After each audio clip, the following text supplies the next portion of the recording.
Bismillahirrahmanirrahim. Alhamdulillahi rabbil alamin. Nahmaduhu wa nasta'inuhu wa nastaghfiruh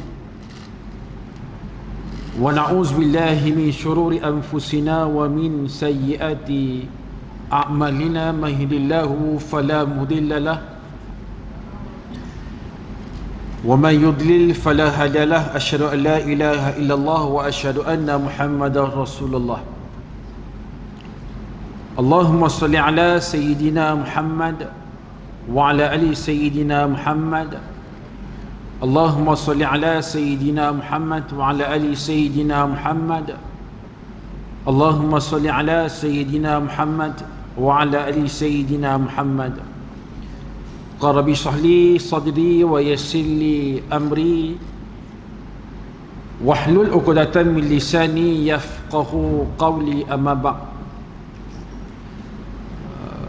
Yang dihormati lagi dikasihi Tuan Imam, Tuan Bilal, seluruh ahli jawatan kuasa masjid, tuan-tuan, para hadirin, para tetamu Allah yang dikasihi lagi dirahmati oleh Allah. Assalamualaikum warahmatullahi wabarakatuh. Alhamdulillah, kita bersyukur pada Allah Subhanahu wa taala. Pada kesempatan tengah hari ini kita diizinkan oleh Allah Subhanahu wa taala untuk hadir, dan kita sekali lagi dijodohkan ataupun dipertemukan untuk kesempatan dalam memenuhi sebelum kita mendengar khutbah dan kita menunaikan solat Jumaat. Mudah-mudahan ada manfaat dan mudah-mudahan ada kebaikan kepada kita semua, insya-Allah. Dan saya kira inilah pertemuan untuk pertama kalinya untuk bagi tahun 2023. Mudah-mudahan juga kita doakan tuan-tuan sama-sama agar segala amal ibadah kita, apa sahaja yang telah pun kita lakukan pada sebelum-sebelum ini, bukan setakat tahun lepas, apa sahaja amal ibadat kita, kebajikan kita, mudah-mudahan ianya diterima oleh Allah Subhanahu wa taala. Sebab tu tuan-tuan, kalau soal tanggungjawab kita ataupun apa sahaja yang kita lakukan tentang bab sembahyang, kita sembahyang tuan-tuan. Puasa, kita puasa. Zakat. Jadi siapa yang masih lagi belum sebelum tunaikan zakat pendapatan dia, terutama yang berakhir pada tahun lepas, boleh dah tuan-tuan, zakat pendapatan ni kan, kalau cukup haul, cukup nisab tu boleh dah. Jadi tuan-tuan, banyak ibadat kita buat, baca Quran kita, wirid kita, zikir kita, dah seumpamanya soal buat satu bab tuan-tuan. Soal kuantiti banyak ke sikit, soal satu hal, cuma tuan-tuan ialah penerimaan, ataupun Allah redha ataupun Allah terima ataupun tidak. Ini yang kita kena bimbang. Bukan bimbang tuan-tuan kita rasa kita tak perlu buat dah, bimbang supaya kita tambah lagi amalan kita, dan sudah tentu kita mengharapkan amalan kita itu diterima oleh Allah Subhanahu wa taala, insya-Allah, mudah-mudahannya. Dan begitu juga lah tuan-tuan, bila umur kita makin meningkat, yang lepas tetap lepas. Yang lepas tu tuan-tuan, dia akan jadi kenangan manis dan juga akan jadi mungkin kenangan pahit. Dia takkan berulang dah. Kan, hari ni 20 hari bulan, esok 21 hari bulan.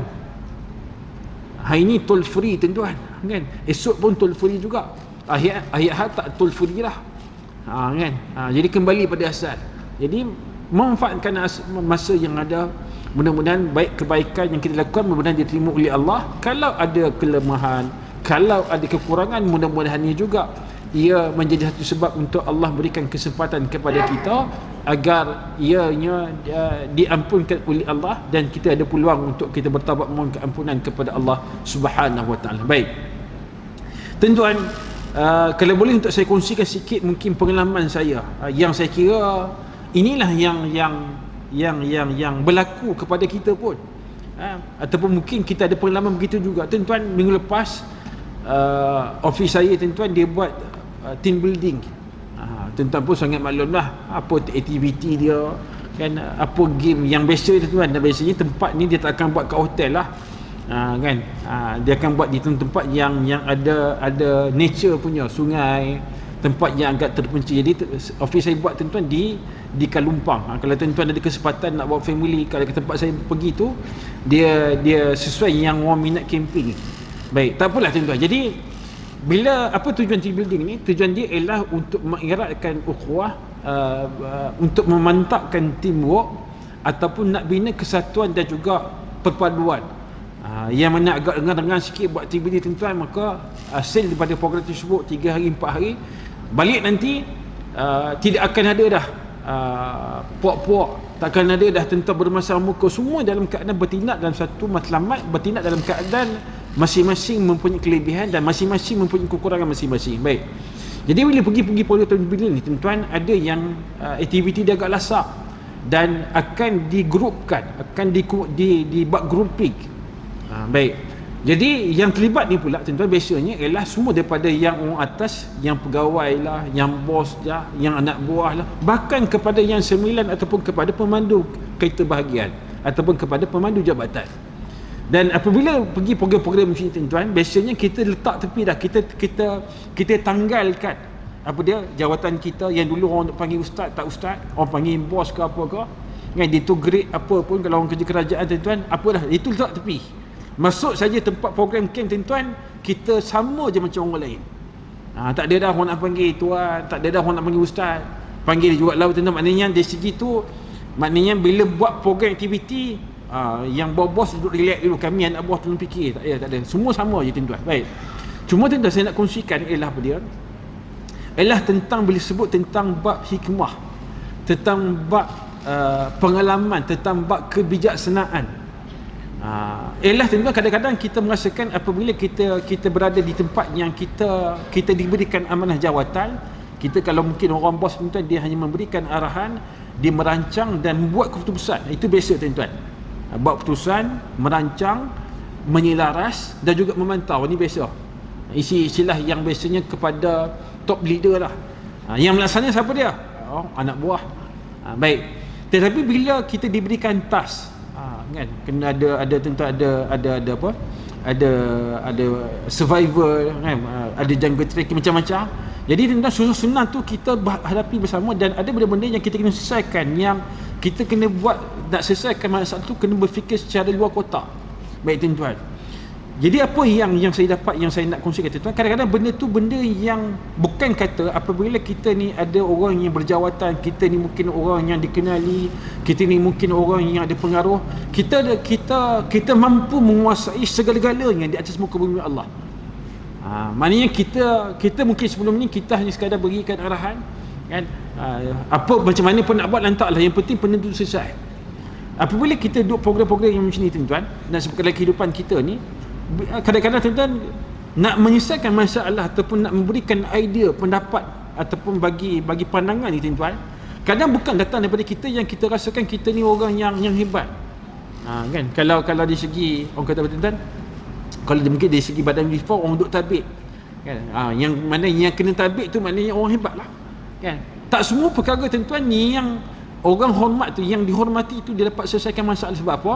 Sebabnya tuan-tuan, kadang-kadang kebijaksanaan ini dia bergantung pada ilmu, dan juga bergantung juga ialah kepada pengalaman.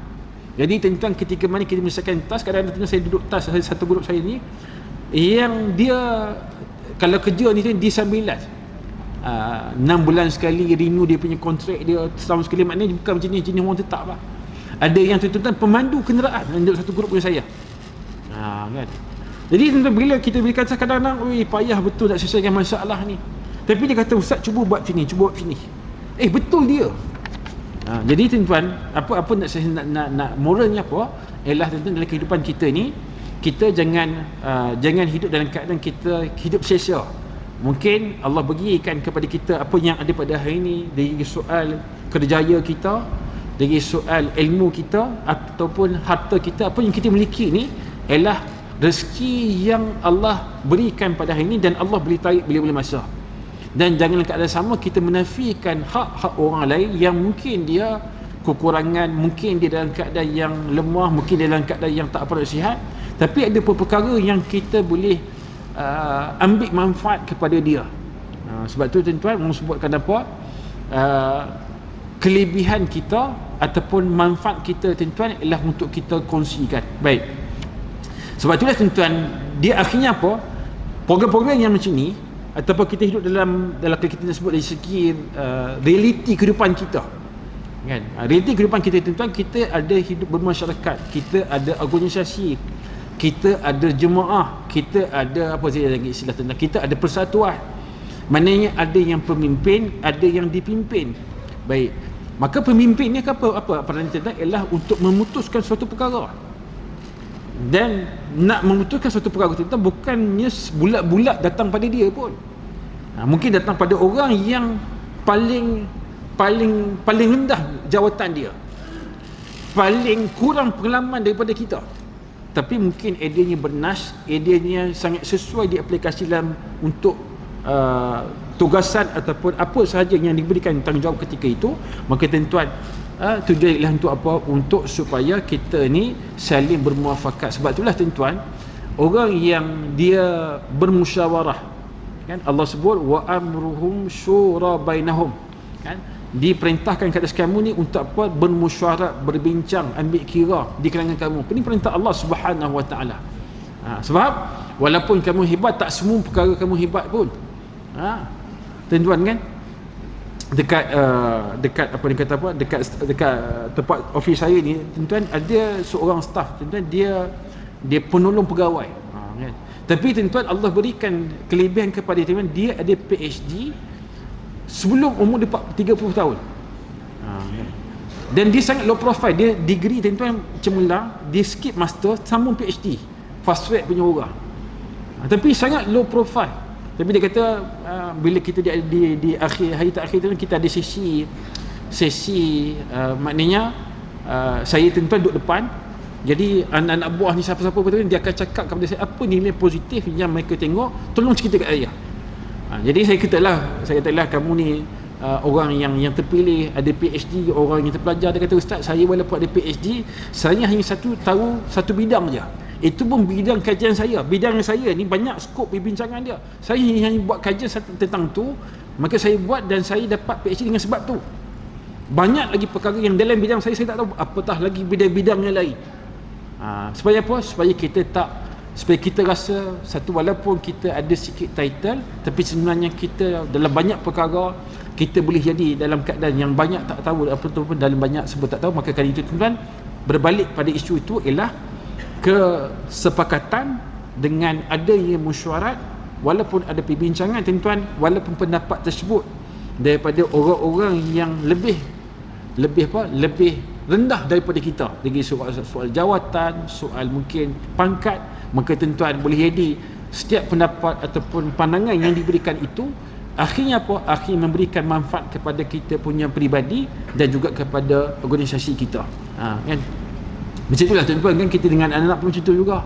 Kan, walaupun dia ialah anak, dia sebut ayah dulu makan gula, ayah dulu makan garam, ayah dulu minum teh daripada kamu. Kan? Apa saja istilah tuan-tuan, walaupun tuan-tuan pendapat itu daripada anak kita yang pertama, anak kita yang kedua, mungkin pendapat itu kerana dia ialah anak dan dia memahami keadaan orang-orang yang sebaya dan teknologi yang ada. Apa salah tuan-tuan kita ambil kira, kan? Dan kita sesuaikan dengan keperluan dan juga kemampuan kita. Baik, wallahu ta'ala nak sebutkan ialah kan, daripada kita sebab sebutkan kadang kita di mana-mana, di tempat kerja kita, di jiran tetangga kita, ada orang yang kita tak tahu pun apa background, tapi pandangan dia, pendapat dia tuan-tuan sangat bermanfaat kepada agama kita, sangat bermanfaat kepada masyarakat kita. Maka kita boleh ambil kira sekiranya sesuai dengan agama kita, sesuai dengan adat budaya kita, maka kita boleh gunakan insya-Allah. Baik, wallahu taala alam tuan-tuan. Baik, seterusnya tuan-tuan, bermula pada Jumaat hari ini dan juga bulan-bulan akan datang, kalau ada kesempatan tuan-tuan, saya lebih untuk kita bincangkan benda-benda yang agak ringan dan juga benda-benda yang santai.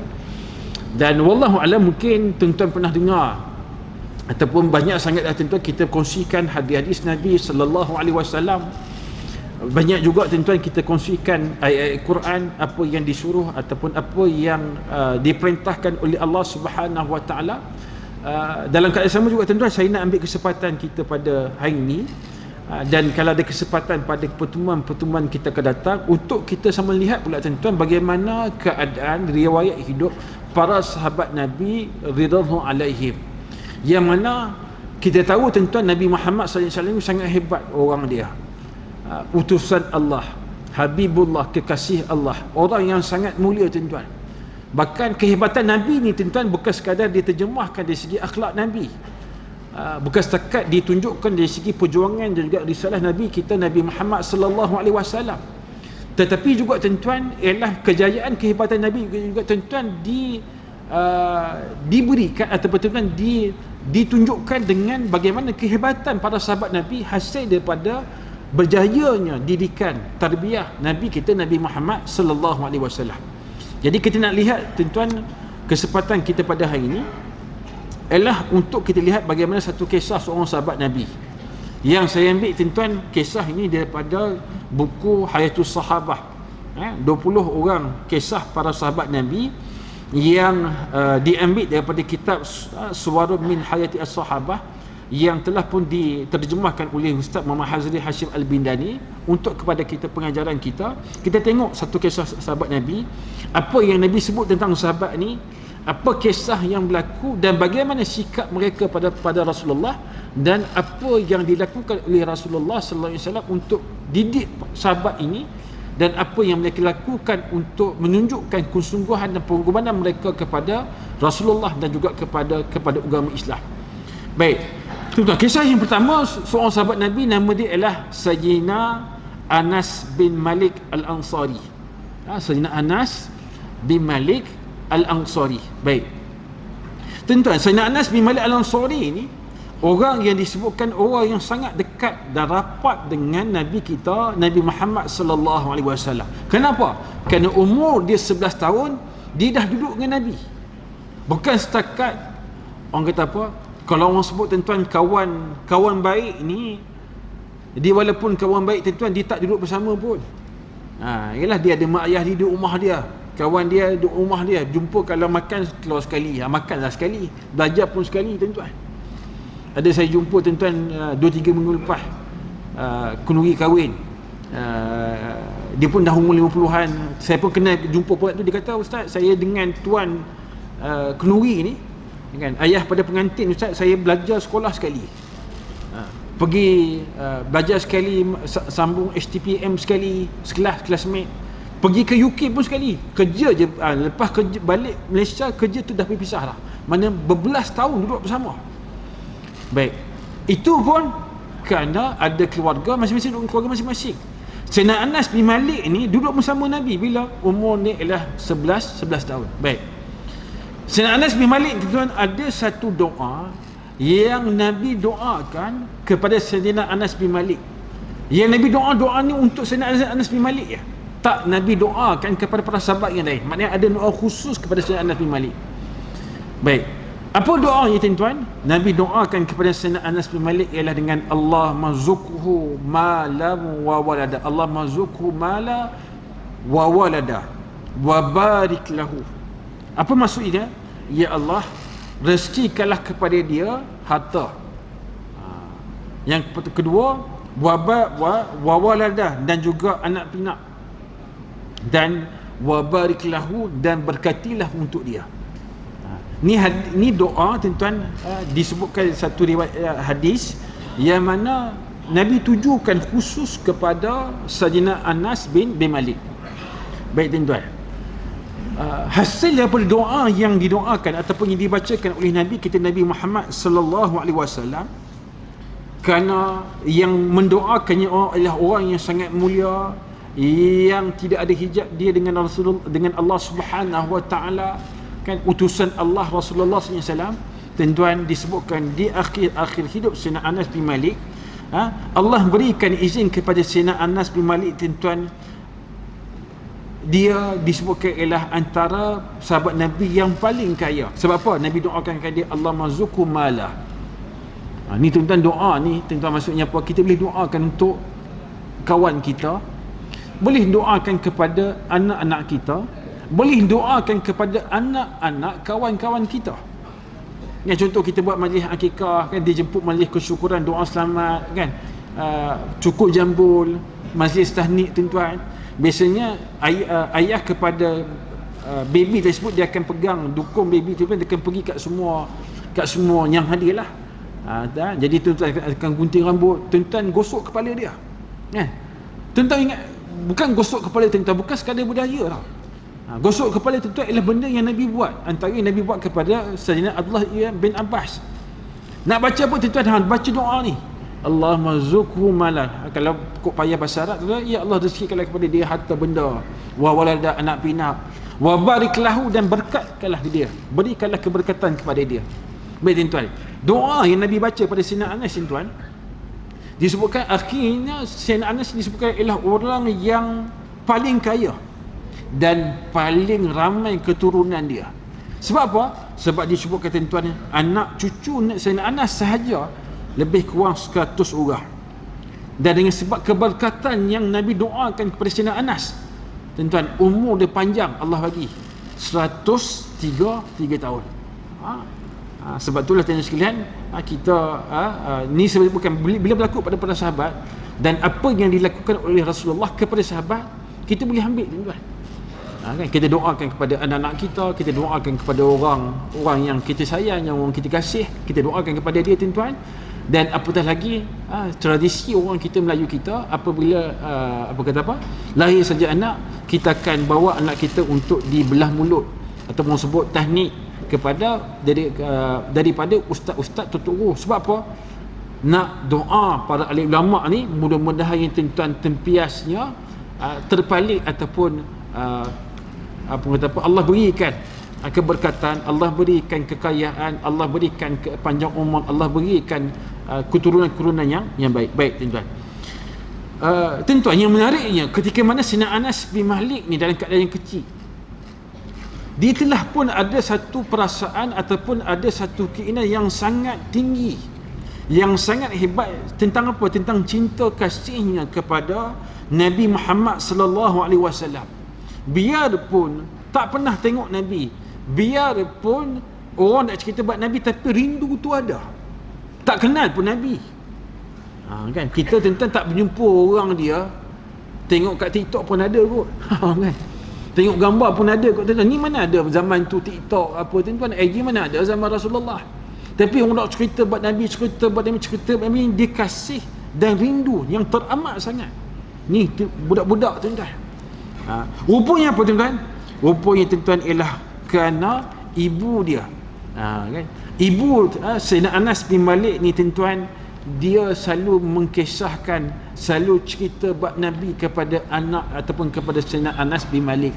Jadi apabila selalu diceritakan akan kehebatan kemuliaan akhlak Nabi sallallahu alaihi wasallam, menjadikan Sayyidina Anas itu sangat teruja bila ada kesempatan untuk bertemu dengan Rasulullah sallallahu alaihi wasallam. Dan Sayyidina Anas itu diharapkan satu hari, kerana Sayyidina Anas itu orang Yasrib ataupun Madinah, dia mengharapkan satu harinya Nabi sallallahu alaihi wasallam ni datang ke Yasrib, datang ke Madinah. Kan? Sebab tu tuan-tuan kita ni, kalau tanya tentang kan anak-anak kita kata tadi lepas sekolah kebangsaan pagi kan, dia pergi sekolah agama kan. Cuba test tuan-tuan, anak kita kan dia akan belajar satu bab sirah.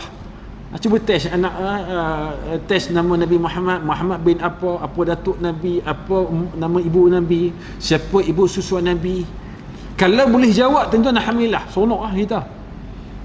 Tapi kalau ada setengah tuan-tuan yang anak dia tidak diberikan pendedahan yang begitu, maka apa yang dia tahu tuan-tuan? Dia akan tahu tuan-tuan cerita Mekamato, kan? Cerita Ejen Ali. Sebab apa? Sebab dia nampak kat TV, buka Astro-Cia 611. Ustaz tahu Cina, tahulah sebab anak pun tengok juga tuan-tuan kan. Tapi tanggungjawab kita maksudnya untuk cerita buat Nabi. Sebab tu tuan-tuan banyak sekarang program-program animasi kan, kan, untuk apa? Untuk cerita tentang nak cerita buat Nabi, supaya apa? Anak kita walaupun tuan-tuan dia kecil, sebab anak ni tuan-tuan Allah jadikan sangat hebat. Dia mungkin dia nampak dalam keadaan kecil, dia hiburan dia ialah main kan. Di mana nak duduk macam kita ni tuan-tuan, dengar kuliah kan 40, kalau kuliah setengah jam tuan-tuan duduk depan kita, maknanya kiamat lah tuan-tuan. Tak ada. Kehidupan dia ialah main-main. Kan? Tapi budak ni tuan-tuan, kita sampaikan kita apa yang dilihat, apa yang didengar tu dia akan terima. Jadi bergantung kepada mak ayah bagaimana untuk kita didik anak kita, terutamanya ialah untuk cinta kasih kita kepada Nabi Muhammad sallallahu alaihi wasallam. Maka tuan-tuan, ibu Sayyidina Anas bin Malik buat benda tu. Maka dia sangat cinta, sangat teruja tuan-tuan. Bahkan disebutkan kalau sekiranya ada cerita, ada kabar angin yang mengatakan Muhammad dah masuk dah kat Yathrib, maka tuan-tuan dia akan orang pertama yang akan meluru keluar dan menunggu kalau betul cerita ni Nabi Muhammad dah sampai dekat Yathrib tuan-tuan. Ni Sayyidina Anas. Baik. Hadirin yang dirahmati lagi kasih Allah Subhanahu wa taala sekalian. Baik. Maka sampailah kepada satu keadaan yang ketika mana Nabi Muhammad SAW berhijrah ke bumi Madinah dan sampai ke bumi Madinah tuan-tuan, maka para orang Ansar, kan, orang Ansar ni tuan-tuan ialah orang Madinah yang beriman pada Nabi Muhammad SAW, maka dinamakan dengan Ansar. Orang yang bersama dengan Nabi, yang berhijrah bersama Nabi, nama dia ialah apa dia? Nama dia ialah Muhajirin. Baik, apabila memang nyata, memang jelas, yakin ni ialah Nabi Muhammad SAW memang sampai kat Madinah, maka dia tuan-tuan bersama-sama dengan orang-orang yang lebih dewasa, tua daripada dia, menunggu keluar dan menunggu menantikan Nabi Muhammad sallallahu alaihi wasallam. Maka tuan-tuan disebutkan ialah Sayyidina Anas, inilah hari yang sangat dinanti-nantikan oleh aku dan aku akan ingat sampai bila-bila. Tuan-tuan kan, sebab tu tuan-tuan, inilah tuan-tuan sekalian ialah kalau orang tanya tentang program Maulid Nabi kan, program Maulidur Rasul, program Ma'al Hijrah, apa hujah dia? Nabi dulu tak buat kan? Ni program bid'ah. Jaga-jaga tuan-tuan. Kan? Sebab apa kita buat program Maulid Nabi? Sebab apa kita buat program Ma'al Hijrah? Program-program yang kita nak sebutkan, kita nak memperingati apa yang telah pun menjadi sejarah, yang bukan sejarah itu tuan-tuan pada orang biasa, daripada orang yang sangat luar biasa. Siapa dia? Nabi Muhammad sallallahu alaihi wasallam. Tuan-tuan, buktinya apa? Ialah ketika mana Nabi Muhammad SAW sampai, para sahabat ni tunggu kat tepi-tepi jalan. Untuk apa? Untuk sambut, untuk raih, untuk orang kata apa? Entertain Nabi. Kan? Macam orang besar datang tempat kita, tuan-tuan, kita pakai kalau boleh nak salam. Maka kenapa? Kena seronok. Kenapa? Kena gembira. Maka orang kata apa? Falsafah yang sama. Kita gembira dengan kelahiran Nabi, kita buat program, kita buat sambutan, kita buat perarakan sebagainya. Sebab apa? Gembira dengan kelahiran Nabi. Sebab apa? Ini nikmat yang Allah bagi kat kita. Baik tuan-tuan, selanjutnya bila tuan-tuan sekalian, bila orang Ansar ni terima Nabi dan mereka seronok dengan Nabi ni, semua datang bertemu Nabi, semua bagi hadiah. Semua bagi hadiah. Kecuali tuan-tuan, ibu kepada Sayyidina Anas bin Malik ni, dia bagi apa tuan-tuan? Dia bagi anak dia. Siapa dia? Sayyidina Anas bin Malik. Ibu dia tuan-tuan, nama dia ialah Gumaisyah. Kan? Dia bagi Sayyidina Anas bin Malik. Dia kata kepada Rasulullah lepas bagi salam, wahai Rasulullah, semua lelaki dan wanita Ansar telah memberikan hadiah kepada tuan. Namun saya tidak ada apa yang boleh saya hadiahkan selain pada anak saya ini. Ambillah dia akan berkhidmat untuk tuan mengikut apa sahaja yang tuan bau, yang tuan mahu. Tuan Rasulullah terima ni dalam keadaan ni ialah tuan-tuan, orang bagi hadiah kek tu biasa, orang bagi hadiah buah tu biasa, orang bagi hadiah handphone tu biasa. Ni bagi anak tuan-tuan. Nabi terima dengan sangat senang hati, dan Nabi mengusap-ngusapkan kepala Sayyidina Anas dengan tangan Nabi yang sangat mulia, dan Nabi ambil Sayyidina Anas dan jadikan sebahagian pada keluarga dia. Tuan-tuan, apa yang kita nak ambil tuan-tuan? Kita ada anak tuan-tuan, kita bagi tak anak kita ke orang lain? Tak bagi pun ustaz. Cumanya tuan-tuan, adakah kita telah memberikan anak kita ni, untuk anak kita ni kita korbankan untuk apa? Untuk tuan-tuan dia dapat didikan agama yang sebenarnya, dapat orang kata apa, mengamalkan Islam dengan secara sempurna. Tuan-tuan, hari ni minta maaf sebut setengah ibu bapa, mudah-mudahan bukan kita lah tuan-tuan, apa dia yang teruja sangat nak supaya anak dia cerdik tuan-tuan, nak supaya dapat orang istilah itu berdaya saing, kompeten, apa saja istilah lah. Dia mengabaikan aspek-aspek fardu ain. Kalau boleh umur 6 tahun tuan-tuan bercakap bahasa Inggeris tuan-tuan biar lancar fasih. Saya bukan inti tuan-tuan, maksudnya ialah kita mengutamakan benda yang bukan sampai pada waktu dia. Sepatutnya settle dulu buat fardu ain. Kan? Kadang-kadangnya mak ayah ni tuan-tuan sebutlah, kadang-kadangnya kalau anak tuan-tuan kan Nabi sebut umur 7 tahun ni ajar buat sembahyang. Kalau dah sampai 3-4 tahun sampai umur 10 tahun tak nak lagi sembahyang, lihat lagi sembahyang boleh rotan pula tuan-tuan mendidik. Tak kisah pun anak tutup aurat ke tidak, walaupun taklah sampai peringkat diwajibkan lagi ketika itu, tapi proses tu kena bermula. Kan? Anak sembahyang dah tanda sembahyang ke belum? Dah sembahyang dah ayah. Tak tengok anak tu sembahyang macam mana, doa dia macam mana. Tapi tanya, kerja sekolah dah buat ke belum? Sign dah siap ke belum? Tuan-tuan kan? Kan? Tak payah pergilah sekolah agama ni, biar selesai kepemeriksaan. Bukan setakat sekolah tuan-tuan. Malam tuition pula. Saya sebutkan sebab maknanya bukan kata tak boleh, tapi kena seimbangkan. Ataupun kalau setengah tuan-tuan ialah sudahkan dulu bab-bab fardu ain ni. Ni tak cek anak boleh kata apa? Iqra muqaddam dah selesai ke belum? Tak tentu. Biar reti matematik ataupun biar reti bab fardu kifayah yang lain-lain tu, sehingga kan fardu ain tak abai. Alif bata pun tak kenal, Iqra pun tak boleh nak baca lagi, sembahyang pun tak apa nak reti lagi, aurat pun tak apa lagi. Biarlah ustaz nanti dia pergi sekolah dia tahu lah tu pergi kena tutup aurat. Mak ayah tak apa. Sebab maknanya tuan-tuan, kita bersedia kita nak berikan anak kita ni, kita berkorban segi masa kita ataupun kita memperuntukkan mungkin segi kewangan kita, masa anak kita untuk apa? Untuk memberikan didikan agama, mewakafkan anak kita kepada kata apa? Untuk supaya dia ada pengetahuan agama. Sebab tu orang dulu tuan-tuan kan, dia bagi anak tu kat tu ustaz, tok guru, tok syekh buatlah apa-apa kat anak saya ni. Kalau dia nakal rotan dia, ni rotan saya beli ni untuk tok guru. Dia biarkan anak tuan-tuan duduk kat pusat pengajian, duduk kat pondok 2-3 tahun, nak supaya apa? Supaya anak dia jadi orang. Anak dia kalau mungkin bab-bab akademik tu agak terlewat sikit kan, tapi bab agama kena selesai. Allahu akbar tuan-tuan kan. Berapa ramai tuan-tuan kita sebut tentang soal bab orang kata apa? Baiti jannati kan, rumahku syurgaku kan. Kan tuan-tuan sekalian ialah yang ada orang tuan-tuan sekalian yang bab-bab ibadah ni ialah peribadi dan juga individu. Termasuk apa? Termasuk solat berjemaah. Termasuk bab solat berjemaah. Yang suaminya sembahyang kat bilik atas, isteri sembahyang kat bilik bawah, anak-anak tak apalah ya dah sembahyang dekat sekolah, okey. Tak tengok anak mengaji Quran macam mana. Kan? Tuan sekalian, kita sebutkan ialah benda ni kadang-kadang kita kena buat. Dan inilah tuan-tuan yang dibuat oleh Ibu Sayyidina Anas, yang dikala mana orang lain bagi hadiah, yang mana kebendaan. Kan? Bagi benda nak apa bagi. Dia bagi anak supaya apa? Dididik, diasuh, ditarbiah oleh Nabi kita Nabi Muhammad sallallahu alaihi wasallam. Sebab tu tuan, kalau kita lihat hadis-hadis, banyak hadis yang juga tuan-tuan diriwayatkan oleh Sayyidina Anas bin Malik. Sebab apa? Orang yang sangat dekat dengan Nabi kita Nabi Muhammad sallallahu alaihi wasallam. Baik. Tuan-tuan sekalian, disebutkanlah Sayyidina Anas antara sahabat Nabi yang sangat beruntung dengan Nabi. Kenapa? Dia duduk dengan Nabi pada umur dia 11 tahun.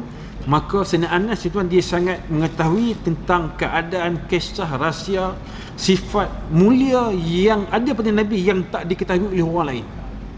Beza tuan-tuan, kita kenal kawan kita, kita kenal dia kerana dia kawan kita, dan kita tak kenal dia kerana dia tak duduk sekali dengan kita. Kita belum kenal lagi sepenuh dengan dia. Ialah tuan-tuan kan, kita kenal, ada kawan kita yang dia duduk sekali dengan kita. Ada kawan kita yang ni tak duduk sekali dengan kita. Semestinya orang yang duduk dengan kita 24 jam tuan-tuan, kita tahu akhlak dia yang sebenar.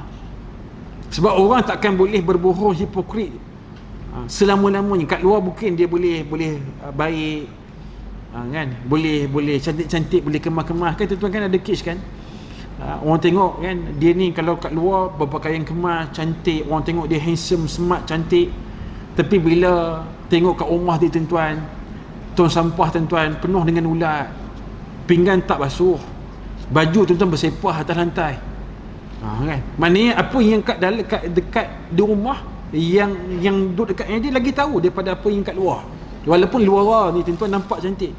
Kerana itu tuan-tuan, Nabi Muhammad SAW ni sangat dikenali oleh Sayyidina Anas. Sebab apa? Duduk sekali. Dialah orang yang sangat dekat dengan Nabi SAW, yang memberi khidmat kepada Nabi Muhammad SAW. Baik, kerana itu disebutkan tuan-tuan, Sayyidina Anas sebut apa? Kata Sayyidina Anas bin Malik, Rasulullah SAW ini seorang yang manusia yang paling baik akhlak Nabi, paling baik orang dia, kan? Amat berlapang dada dan juga penyayang, kan? Sebab tu tuan-tuan, kalau kita tanya pada kita ni nak buat apa, kita nak jadi apa tahun 2023 ni, kan? Ada orang kata, ustaz saya nak jaga makan, ustaz saya nak slim sikit, ustaz saya nak kumpul duit sikit, ustaz saya nak bawa anak keluarga pergi berjalan. Tuan-tuan, itu benda yang mungkin itulah cita-cita kita, azam kita sebelum ni pun, tahun 90 itulah mungkin azam kita. Baik, tapi kadang tuan-tuan kita tak orang kata apa, mungkin terlepas pandang apa dia, untuk kita nak jadikan diri kita ni lebih baik daripada tahun lepas.